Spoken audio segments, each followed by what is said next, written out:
একটি বোয়িং 737 বিমান ল্যান্ডিংয়ের জন্য প্রাণপণ চেষ্টা করছে।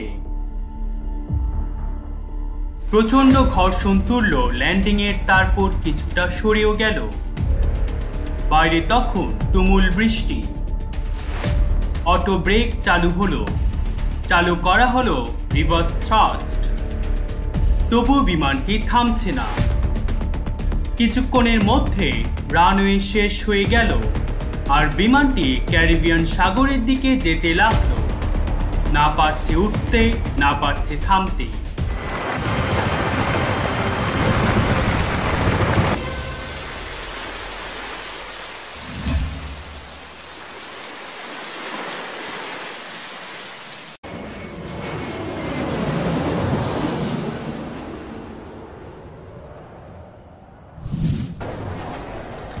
22 ডিসেম্বর 2009 মার্কিন যুক্তরাষ্ট্রের ওয়াশিংটনের রোনাল্ড রেগান জাতীয় বিমানবন্দরে একটি বোয়িং যাত্রী বিমান যার নাম্বার 737-800 নির্ধারিত যাত্রার জন্য প্রস্তুতি নিচ্ছিল, যার পরিচালনার দায়িত্বে ছিল বিমান সংস্থার আমেরিকার এয়ারলাইন্স। বিমানটি জ্যামাইকার নরম্যান ম্যানলি আন্তর্জাতিক বিমানবন্দরে যাবে এবং পথে মিয়ামিতে স্টপ ওভার করবে। বিমানটি ওয়াশিংটন থেকে ছাড়ল এবং মিয়ামিতে অবতরণ করল কোনো সমস্যা ছাড়াই।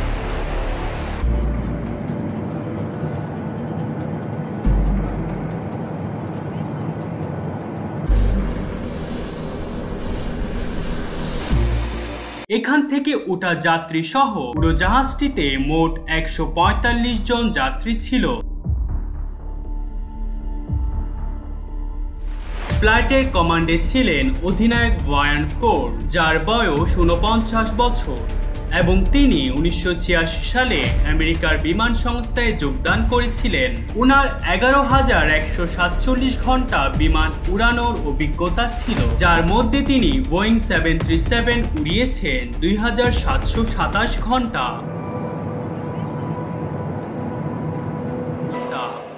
ফ্লাইটটিতে ফার্স্ট অফিসার ছিলেন ড্যানিয়েল বিলিংস্টলে। তিনি 1998 সালে আমেরিকান বিমান সংস্থায় যোগদান করেছিলেন। উনার 6,120 ঘন্টা বিমান উড়ানোর অভিজ্ঞতা ছিল, তার মধ্যে তিনি বোয়িং 737 উড়িয়েছেন 5,027 ঘন্টা।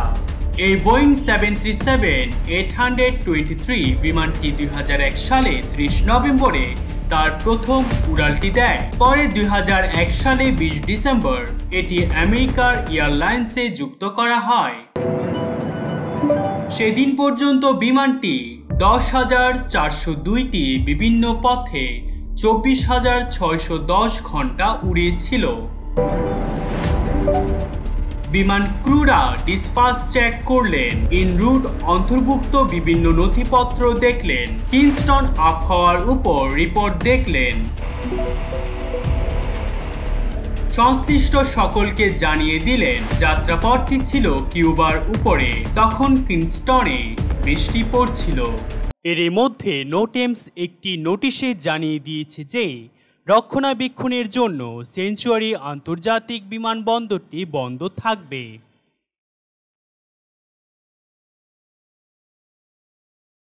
এয়ারলাইন থেকে আরও জানিয়ে দেওয়া হলো যে ওন রোবটস আন্তর্জাতিক বিমানবন্দর হচ্ছে তাদের দ্বিতীয় বিকল্প বিমানবন্দর যেখানে ল্যান্ডিং করতে হবে।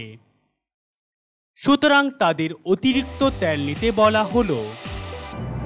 এরপর তারা হিসাব করল যে কিংস্টন বিমানবন্দর থেকে পৌঁছাতে এয়ারক্রাফটটির সর্বোচ্চ ওজন হতে পারবে 1,44,000 পাউন্ড। ফ্লাইট 331 নির্ধারিত সময়ে মিয়ামি ছাড়ল জ্যামাইকার ম্যানলে আন্তর্জাতিক বিমানবন্দরের উদ্দেশ্যে।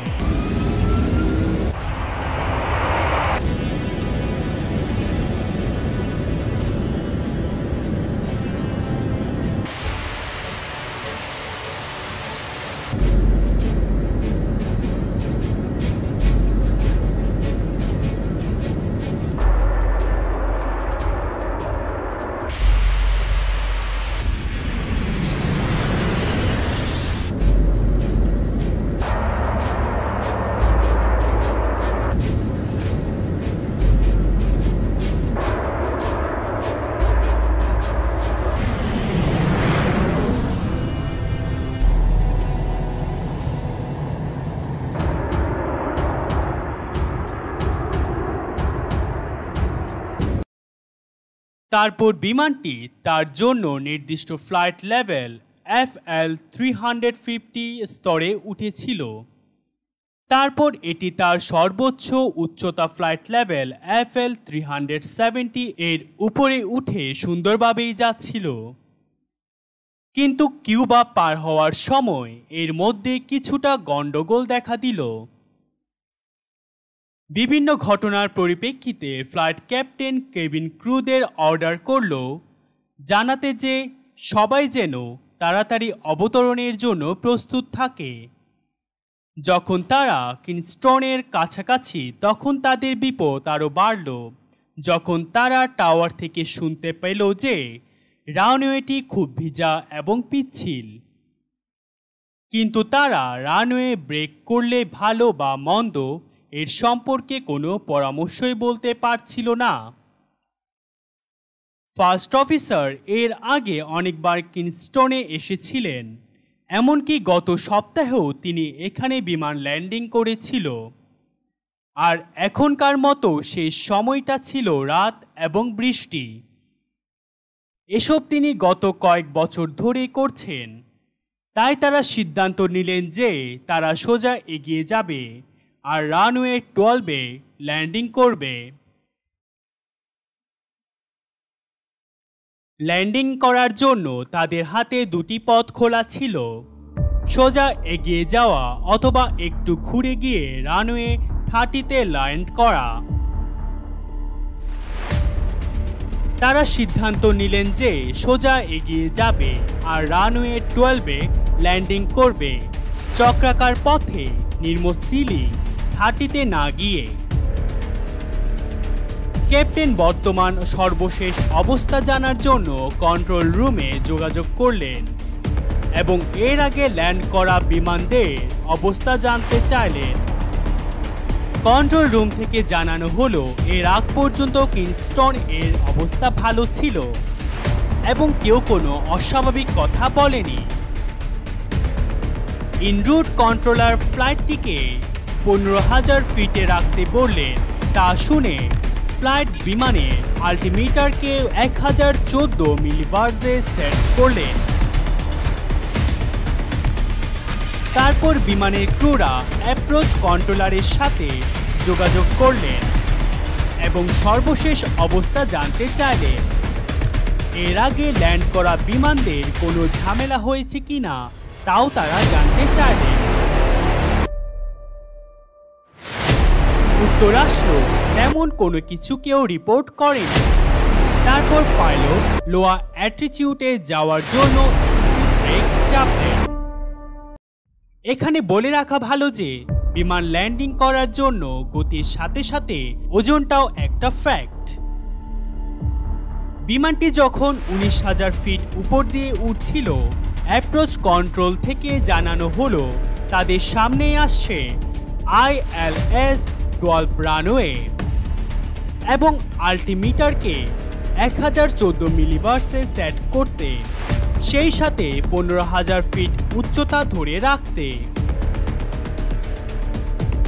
এরপর অ্যাপ্রোচ কন্ট্রোল থেকে পাইলটদের জানানো হলো যে তারা যেন ILS-12 রানওয়ে ঘুরে রানওয়ে 30-তে ল্যান্ড করে, কারণ তখন 320 ডিগ্রি কোণে বাতাসের গতিবেগ ছিল 12 নট। পাইলট সে বার্তা পাওয়ার পর জানিয়ে দিল যে তারা পিছনের বাতাসকে কাজে লাগিয়ে 12 রানওয়েতে ল্যান্ডিং করবে। অ্যাপ্রোচ কন্ট্রোল 4000 ফিট উচ্চতায় গিয়ে এগিয়ে যেতে বলল এবং কিনোতে পৌঁছানোর সাথে সাথে তাদের জন্য ILS-12 রানওয়ে প্রস্তুত রাখা হবে। তাদের আরও জানিয়ে দেওয়া হলো এখানেই 320 ডিগ্রি করে বাতাসের গতিবেগ 15 নট। পাইলটগণ সে বার্তা গ্রহণ করার পর অ্যাপ্রোচ কন্ট্রোল জানতে চাইল 320 ডিগ্রি কোণে বাতাসের গতিবেগ 15 নটে তারা রানওয়ে 12-এ ল্যান্ডিং করবে কিনা।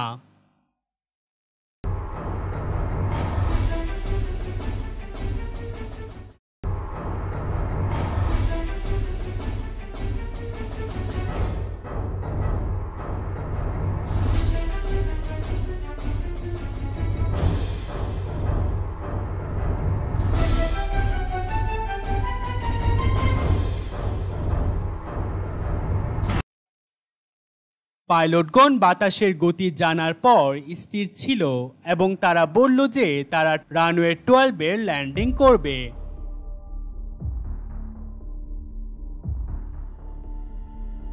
অ্যাপ্রোচ কন্ট্রোল থেকে জানানো হলো তাদের সামনে রানওয়ে 12, কিন্তু রানওয়েটি ভেজা এবং পিচ্ছিল।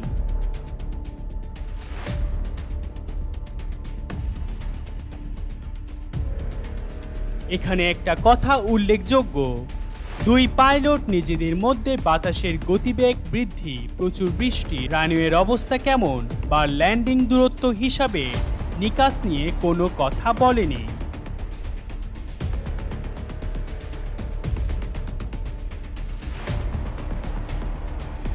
পাইলট তখন পর্যন্ত রানওয়ের দিকে নজর রেখে যাচ্ছেন। ফার্স্ট অফিসার পিছনে ঘূর্ণায়মান বাতাসের দিকটা সামলাচ্ছেন। চূড়ান্ত অবতরণের জন্য তখনও বাতাসের গতি ছিল 8 থেকে 9 নট পর্যন্ত। 550 ফিট উপর থেকে ক্যাপ্টেন সকল অটো পাইলট বন্ধ করে দিলেন এবং সকল কিছু নিজেদের হাতে নিয়ে নিলেন। তারপর তারা বিমানটি রানওয়ে বরাবর সেট করলেন। তখন চারদিকে তুমুল বৃষ্টির শব্দ।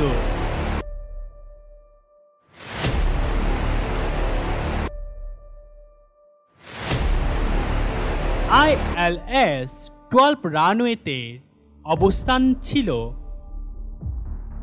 রানওয়ে ট্র্যাক থেকে 3 ডিগ্রি দক্ষিণমুখী এবং টাচডাউন ল্যান্ড থেকে এর ল্যান্ডিং নিয়ন্ত্রণ ভালোভাবেই হতো না, তাই পাইলট বিমানটিকে কিছুটা বামে ঘুরিয়ে রানওয়ে সেন্ট্রাল লাইনের মাঝ বরাবর নিয়ে এলেন।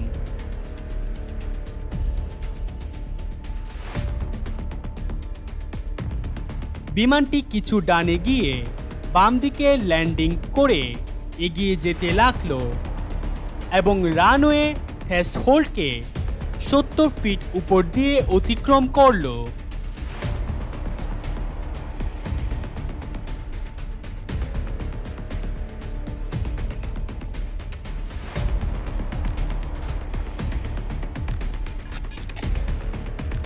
তারপর ক্যাপ্টেন নয়েস আপকে নির্দেশনা দিয়ে সকল অটো থ্রটলকে ডিসকানেক্ট করলেন।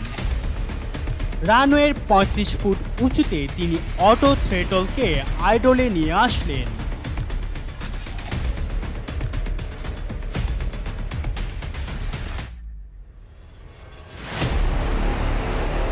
এটি তখনও ভাসছিল। ততক্ষণে বিমানটি 3800 ফিট রানওয়ের পিছনে ফেলে এসেছে। ভাসতে ভাসতে এটি পেপি লাইট অতিক্রম করল, যেখানে সাধারণত নরমাল ল্যান্ডিং করা হয়।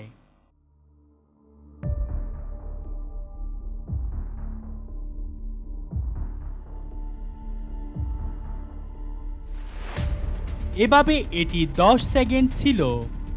অবশেষে 4100 ফিট রানওয়ের পিছনে ফেলে এটি ল্যান্ড স্পর্শ করল। চারদিকে হাহাকার করে উঠল।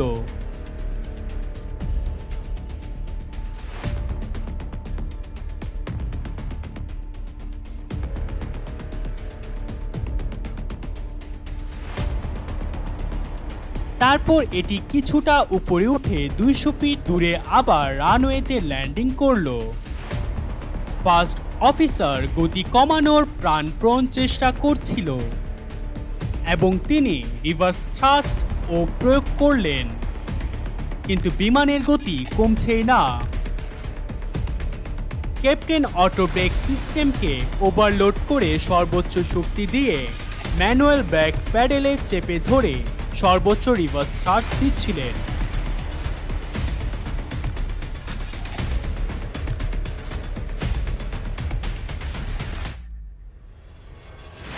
তিনিও ফার্স্ট অফিসারের সাথে সমান তালে সর্বোচ্চ শক্তি দিয়ে ম্যানুয়াল ব্রেক প্যাডেলকে চেপে ধরে সর্বোচ্চ রিভার্স থ্রাস্ট করছিলেন। তবুও বিমানটি 62 নট গতিতে রানওয়েতে ছুটে চলছিল।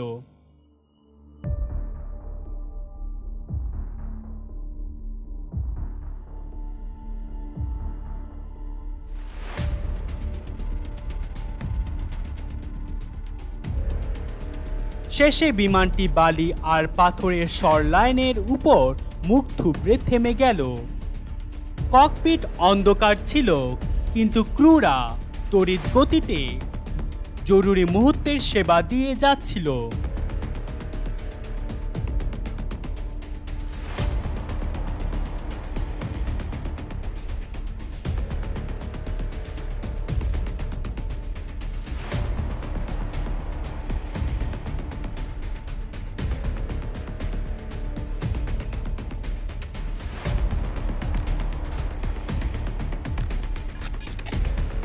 ভাগ্য ভালো যে দুর্ঘটনার পর কোনো আগুনের ঘটনা ঘটেনি।